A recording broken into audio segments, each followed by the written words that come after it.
Star. Good afternoon to people in US, and it's evening and in India and all across the globe with different time zones. I wish you all well. April is celebrated as OT month. Sheila Venture proudly presents a series of interviews with occupational therapists in multiple settings. This is to promote awareness about occupational therapy among general masses. Today, my guest is Falyn Farmer. She's an occupational therapist and she practices in southern Missouri. She works in various settings, um, outpatient, inpatient, and psychiatric settings. And her main work is hand therapy.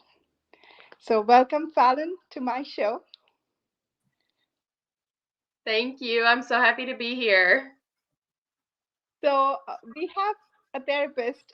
We have two occupational therapists, one with almost 3 decades, which is me, and then you you have a year experience, but you've done an extensive work in studying. You've done doctorate.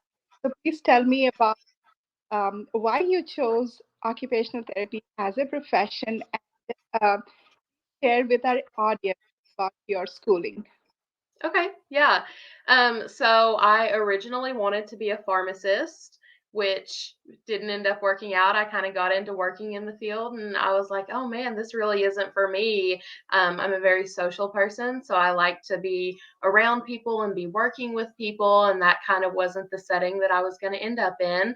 And so I took a gap year after I finished undergrad and kind of looked into the different options and found occupational therapy, did some observations in some different settings, and every single one of the settings I loved, and it was exactly what I wanted to do, which was help people.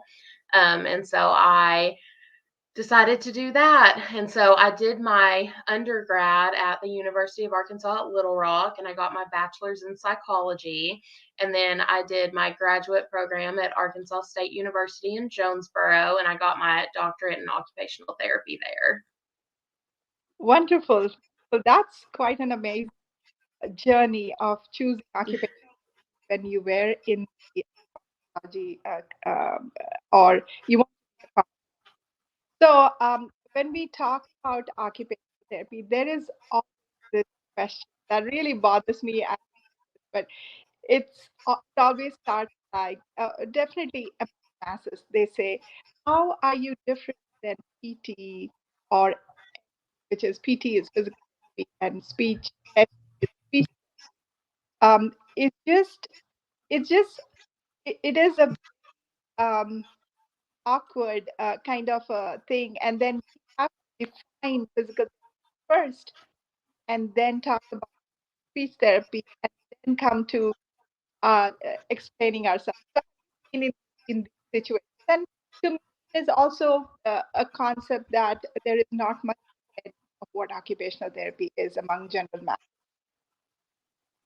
Yeah, absolutely. So, whenever I was in school, one of the ways that I heard it described was that whenever you think of looking at a forest and a physical therapist looks at the tree and all of the different aspects of the tree, and how the tree grows and how the tree changes and all of those things. And the occupational therapist looks at the forest and everything that's affecting the tree from the outside, from the inside, everything that goes into making the tree a part of the forest and what it is. So that's kind of how I think about it. Is physical therapy is very biomechanical in the sense that they look at, say, your leg. So they look at how your leg works, the different components that go into it, the bones, the muscles, the nerves, all of those things. And they make sure that that leg is working right and that they're able to get you to the best range of motion and the best strength that you're able to get to. So an occupational therapist, they're a little more concerned with what you're doing with that leg. So we think about things like okay, you can move the leg, but are you able to get from your bedroom to the bathroom to be able to stand up and do all of the activities that you need to do, like your grooming and your toileting and your showering? Are you able to walk into your kitchen and make yourself something to eat so that way you have food? Are you able to leave your home and go do the things that you want to do or need to do? So that's kind of how I think about it, is that opens the door for a really good collaboration between the physical therapist and the occupational therapist, because we're all worried about the leg, but we're looking at it from two different types of perspectives. Very well said. So basically, it is the functional aspect of doing activities of daily living, which we definitely work as occupational therapists. And when we say functional, we also incorporate a lot of leisure and play activities. So, what do you think about that? I know you are, apart from doing the work, which is very much demanding, we also have this play and leisure hobbies that we balance. But then occupational therapy goes a step further to address those needs. So let's hear it from you. Yeah, yeah. So I love my play and my leisure activities. So I know that other people do. I love to be able to spend time with my friends and go to the lake and go to the river, go to concerts and do all of these fun things. And so whenever I sit down with my patients, I know that those are really important parts of their lives as well. And so that's a really pertinent aspect to what I'm looking at is, okay, we know you need to be able to dress yourself and feed yourself and all of these other things that you do on a daily basis. But if you're just doing those things and you aren't able to go do the things that are important to you and that make your life what it is, then you're not going to have the best quality of life. So that's something that I always ask my patients about is, okay, with whatever we're treating today, let's say we're treating their hand. What about your hand is preventing you to do the things that you want to do? What about your hand is preventing you from being able to go to lunch with your friends or go to a concert or go golfing or whatever it is that is really meaningful in your life?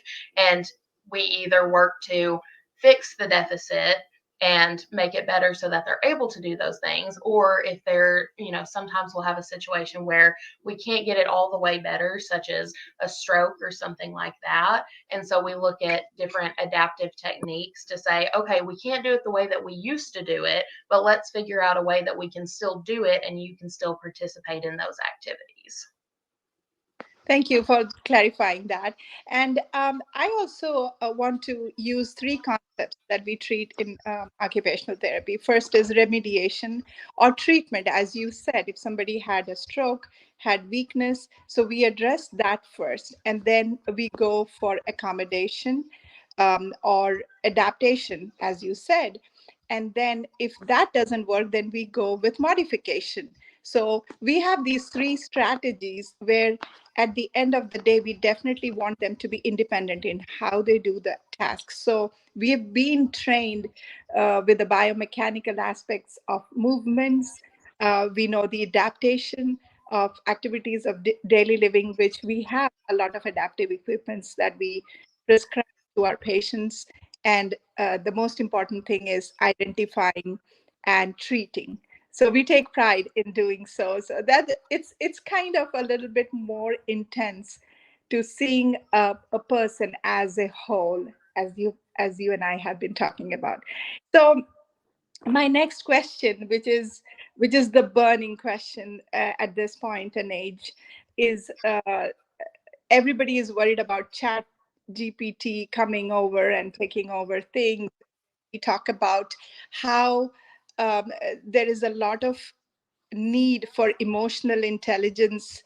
There is a new concept called adversity intelligence, which is being used by us. We don't even think about it when we address these kind of intelligence, which is very, very important to function. Um, having a regular intelligence is okay, but then you also, as an OT, we promote the compassion, your um, as I said, emotional intelligence and the adversity intelligence. Let's talk about that. Yeah, absolutely. And that's actually one of my favorite parts of occupational therapy is because I have that background in psychology, and that's, originally kind of what I went to school for, was the psychology aspect of things. I love that I'm able to integrate that into my practice. We touched on that I do some mental health things with the psych unit, and I love being able to kind of address those needs and talk about coping skills and emotional regulation and self concept, and being able to take people from all different walks of life and kind of touch on those things, so that way it positively affects everything that they're able to do. But even apart from the psych unit, I've really seen in my practice, even with just treating hand therapy, or doing elbows or shoulders or strokes or anything like that, there's always the need for people to be able to increase their skill set and how they change and adapt to things. And a lot of that comes from your mental resilience. And so being able to take people and, look at it from a different perspective, because we all have our own worldviews. We all have our own way that we grew up and we look at things, and being able to take that and kind of change that and grow that is really a big part of people being able to continue doing the things that they care about, and also putting them in the situation where they are able to cope with the things that are happening to them. Thank you. Um, the next question, which is about leadership, problem solving, advocating patient rights. And I know you mentioned about you working in the psych unit. So could you just describe to our audience as to what OT does in the psych unit? And it comes in line with advocating the patient rights. Mhm. And of course, the leadership and problem solving skills that we take um, as a professional and use it on a day-to-day basis in our treatments. Yeah, absolutely. So in the psych unit, you'll see a lot of different things, from, having a background of mental illness or some kind of substance abuse, or people who are just going through a hard time. And, we all have experienced that, where you're going through a hard time, and whenever you're in the midst of it, you really don't see a way out of it. And, being able to take those people and kind of adapt their skill set and say, like, okay, so the coping skills that you have right now aren't working for you. And that's okay. Let's figure out things that you really enjoy doing that help you to get through this rough time in your life. Or, if it's something with substance abuse, okay, so we all know that substance abuse is, really intense for the people who go through it. And, we would all love to be able to have that magic cure of, like, okay, here's this one thing and you're not addicted anymore. But that's not really how it works.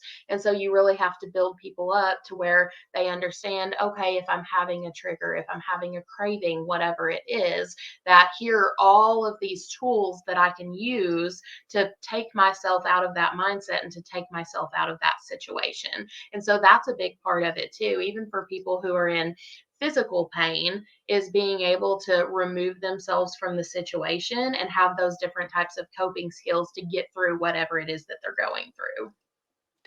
And I would like to add, in the psych unit, as an occupational therapist, we do the assessment, and there is an assessment tool called CELS, the Coleman evaluation of living skills, and it actually goes through every aspect of how the person is capable of doing things based on their cognitive status and their performance. We place them in different places, as in, depending on what kind of support they need. So occupational therapist plays a very important part in assessing the community reintegration of such patients.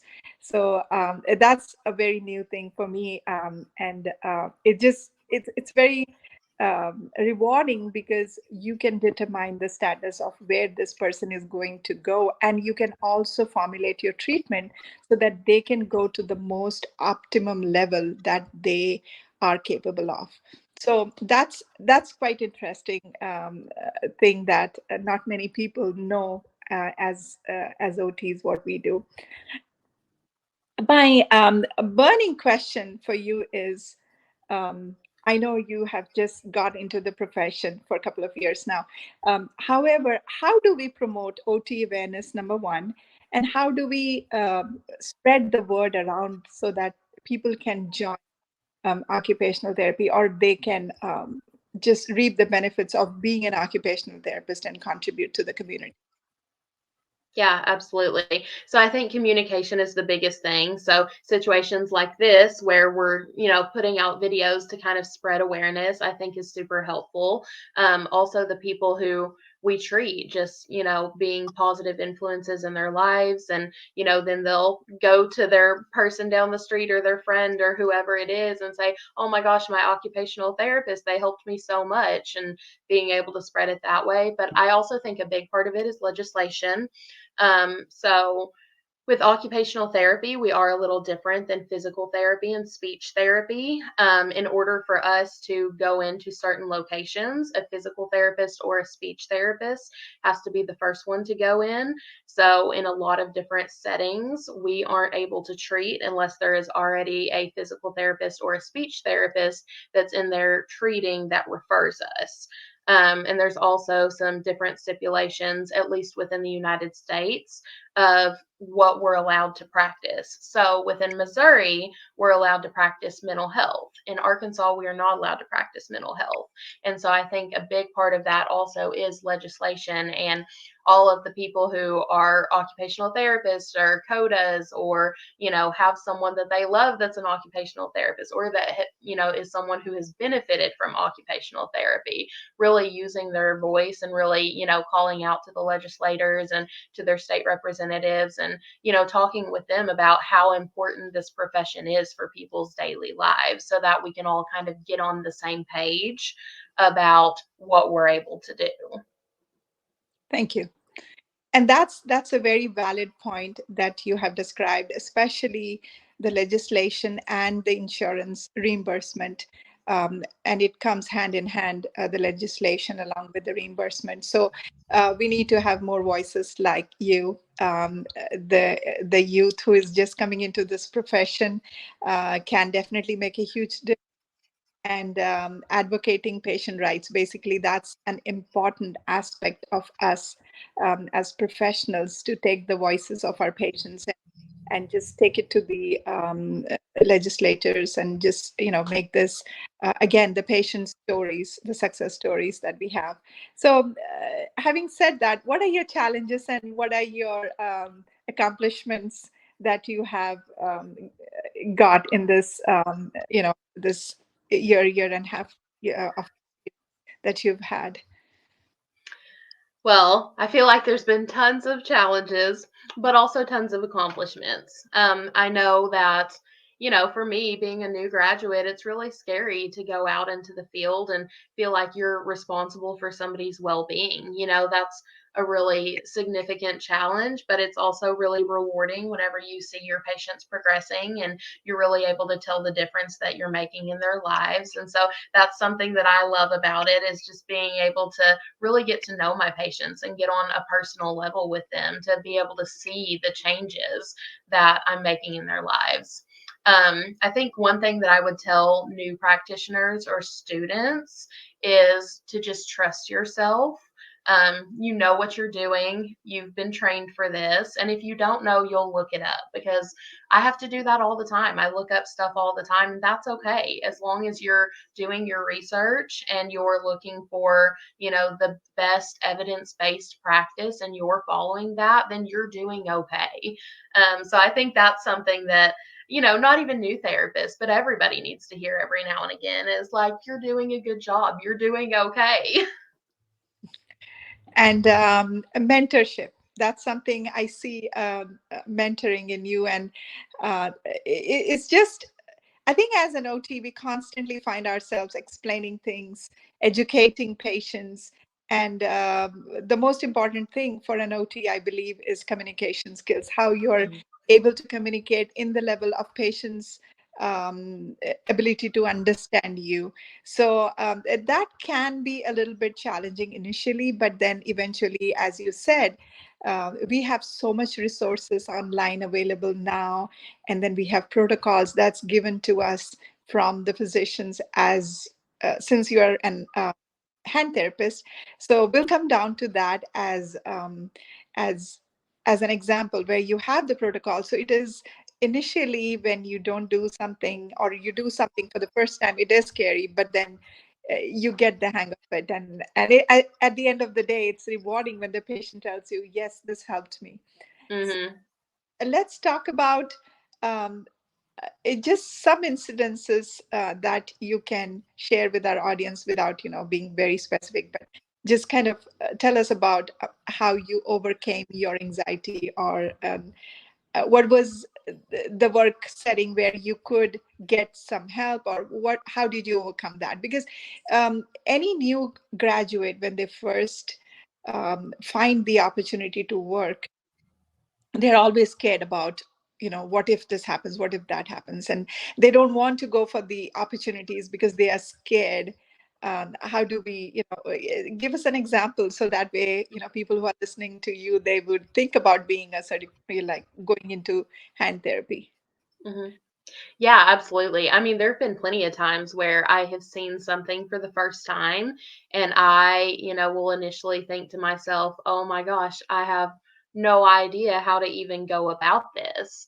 And so, luckily, a lot of the times you're going to see a diagnosis or have some idea about what's going on beforehand. But even if you don't, it's okay to say, I haven't seen this before. Give me a second to look this up. Let me figure out what's going on. And you always go back to your basics. You always go back to what's the problem? What are we trying to accomplish? And how are we going to get there? So, things that you always know that you're going to do is you're going to figure out what happened to them. What type of surgery did they have? What type of disease did they have that's causing this issue? You're going to take your measurements. You're going to do your assessments. You're going to do all of those things to show statistically how it's affecting their life. And then you're going to go through the things that matter to them. You're going to talk to them about what their personal goals are. You're going to talk to them about how it's affecting their life. And you're going to talk to them about ways that you can work around those things so that while you're treating and while they're getting better, that they're able to still kind of do what they need to do. And it's okay to be like, okay, I'm not really sure what's going on, but I'm going to figure it out, because you do have instances where we're not going to know everything, and that's okay. I have to agree to this concept of not knowing something, and then just telling that I don't know, but I will figure it out. Because even after 3 decades of experience, I still find myself in certain situations, and I think it's the approach of understanding, or being able to be receptive to the fact that we don't know, but we'll find out. And it comes with experience with those situations, but then at the end of the day, when you are able to help the patient, or you're able to come to the answer, it just gives you a sense of satisfaction which is beyond words. So again, you're helping the patient. So I totally understand. And like I said, it doesn't, you will never know, because there is always going to be new things, new developments, new treatment protocols that we got to follow. So my next question is about how this occupational therapy profession, how has it shaped you in real life? Because we always talk about occupational therapy being functional, ADL, we talk about all that, but then how has it personally affected you? Not affected, but how has it contributed to you in your real life? Oh yeah, absolutely. I think I look at everything as ADL or IADL, or how is this going to affect somebody? Or even if I'm doing something that I think like, oh man, I'm having a tough time with this, I instantly start thinking of, okay, well, if one of my patients was having a tough time with this, what would I tell them to do? How would I change this to make it easier for them? So I definitely think now I look at the world through eyes of, oh, this thing, or like this area that we're going into would be so hard for someone in a wheelchair to get into. How could we change that and make that better, so that way they would be able to access it as well? You start looking at the world through this lens of not really thinking so much about yourself, but thinking more about other people. And I think that's really one of the most beautiful things about occupational therapy, is because we are so involved in our patients and the aspects of their lives that mean the most to them. It really takes us out of that almost selfish mindset of thinking of ourselves. We're really using our occupations and our lives to serve other people. And I think that's a really awesome thing to do, to have, just a, a greater meaning than to just serve yourself. And that's such a beautiful thing said by you. Um, I feel that inclusiveness, which is fading away, everybody is got a little shell now, and they are selfish self, which I should not generalize, but the demands of jobs and the demands that's going on in our life, which makes them, just think about themselves first. But then in our practice, we always think about, constantly think about inclusiveness. Um, that's such a beautiful thing that you said. Again, if you find a student, what would you say about occupational therapy that would be like, promoting them to join or take this as a profession? Because at the end of the day, this is April month. We are celebrating Occupational Therapy Month, and my whole purpose of this show is to get as many. We don't. We have a lot of uh, need for rural areas and various settings too. So, what would your advice be to them, or what are the good things about OT that they can look at, and they so that they can choose as Yeah, absolutely. So I think one of the biggest things is that occupational therapy is probably one of the most challenging but most rewarding professions that you could go into. You are constantly changing and affecting other people's lives every day that you go to work, and even when you're not at work. Because whenever you're not at work, you think of things of, oh, I remember this person had this issue the other day. Let me look up and see what I can figure out about that, or let me see if I can find some piece of adaptive equipment that might help with that. So it's definitely something where you can pretty much almost immediately see the difference that you're making in people's lives. And so if you are the type of person who, is very social or really has the heart to serve others, it's really really rewarding to see those changes that you're making. But it's also one of those things of one of those professions where if you like change and you like, to be able to work in all different types of settings, or, you want to be able to have the options to go to all of these different places, it's the perfect profession.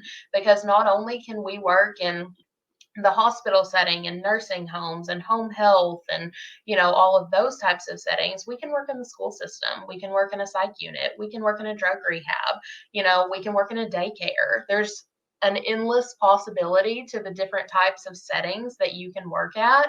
And one thing that I've really learned is everybody can benefit from OT. So if you can look at something and say, oh, this is really where I want to be at, and this is the type of work that I want to be doing, you can advocate for that. And it's exactly what we need, is people who are seeing these new ideas of how to make the world better and how to make people's lives better, and going out there and following through with it and doing those things.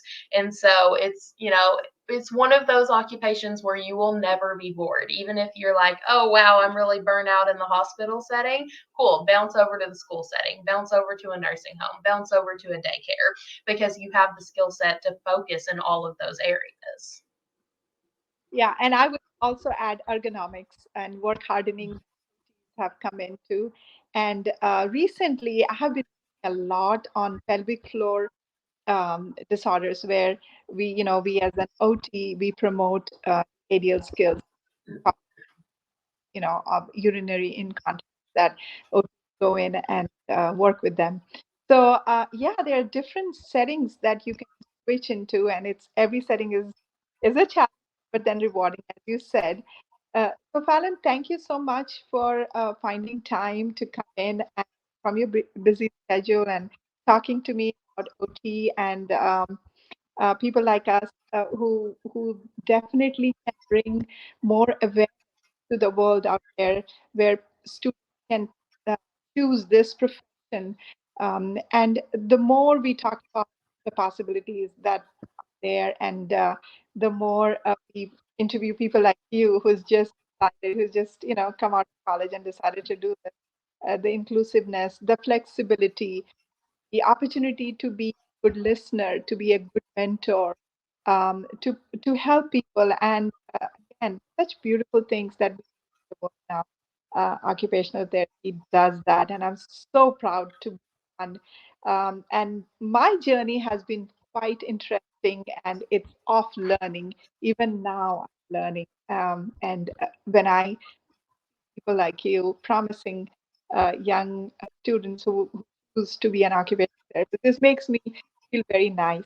It fills me up with, like, okay, there is another therapist coming in, going to do so many things to people.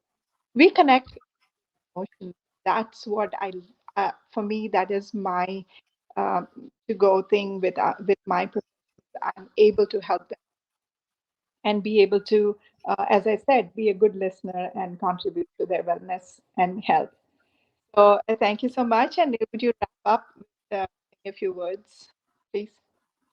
Absolutely. Well, thank you so much for having me. And, I just appreciate it so much. And I appreciate you, doing these types of things to grow the profession because I think it is a really great profession. And I think, we're doing these small little acts that change the world. And so, the importance of that can't be understated. So I appreciate you having me on today.